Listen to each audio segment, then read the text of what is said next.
Hi friends, நம்ம daily எடுத்துக்கிற food எல்லாமே ஹெல்த்தியா தான் எடுத்துக்கிறோமோ அப்படின்னு கேட்டா கண்டிப்பா அது ஒரு கொஸ்டின் மார்க் தான். ஸோ உங்க ஹெல்த்தை இன்னும் ஹெல்த்தியராக இன்னைக்கு சூப்பரான ஒரு லட்டு ரெசிபி தான் நான் உங்களுக்கு செஞ்சு காட்ட போறேன். வாங்க எப்படி செய்யறதுன்றத பார்க்கலாம். இந்த ரெசிபி செய்யறதுக்கான இன்கிரீடியன்ஸ் நம்ம பார்த்துடலாம். 1/2 கப் பாதாம், 1/2 cup sunflower seed, 1/4 cup white sesame seed, 1/2 cup flax seed, 1/2 cup pumpkin seed, 1/2 cup cucumber seed, 10 to 12 cashews, லாஸ்டா 1/4 கப் chia seed. இது எல்லாமே மீடியம் ஃப்ளேம்ல ட்ரை ரோஸ்ட் பண்ணி எடுத்துக்கலாம்.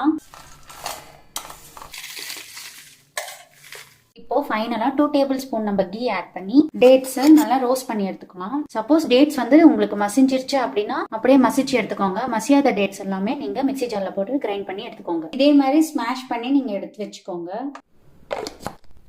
நம்ம ரோஸ்ட் பண்ணி வச்சிருக்க சீட்ஸ் எல்லாமே இந்த மாதிரி பவுடரா அரைச்சி எடுத்துக்கோங்க. இப்போ நம்ம மசிச்சு வச்ச டேட்ஸை இது கூட சேர்த்து பால்ஸ் மாதிரி உருண்டை பிடிச்சு எடுத்துக்கலாம். டெய்லி நீங்க 1 or 2 புரோட்டீன் பால்ஸ் எடுத்துக்கிட்டீங்கன்னாவே போதும். உங்க ஹேர் அண்ட் ஸ்கின்னுக்கு ரொம்பவே சூப்பரா இருக்கும். அதே மாதிரி நீங்க கால்சியம், அயன், விட்டமின்லாம் இல்லைன்னு சப்ளிமெண்ட்ஸை தேடி போகவே தேவையில்லை. இந்த மாதிரி நீங்க கண்டெய்னர்ல ஸ்டோர் பண்ணி வச்சு டெய்லி 1 or 2 எடுத்து சாப்பிட்டீங்கன்னாவே போதும். இந்த புரோட்டீன் பால்ஸ் ரொம்ப ரொம்ப ஹெல்த்துக்கு நல்லது. உங்க குழந்தைங்களுக்கு ஹெல்த்தியான ஸ்நாக்ஸ் கொடுக்கணும்னு நினைச்சீங்க அப்படின்னா இந்த மாதிரி புரோட்டீன் பால் செஞ்சு கொடுங்க. அவங்க ஹெல்த் இன்னும் சூப்பரா இருக்கும்.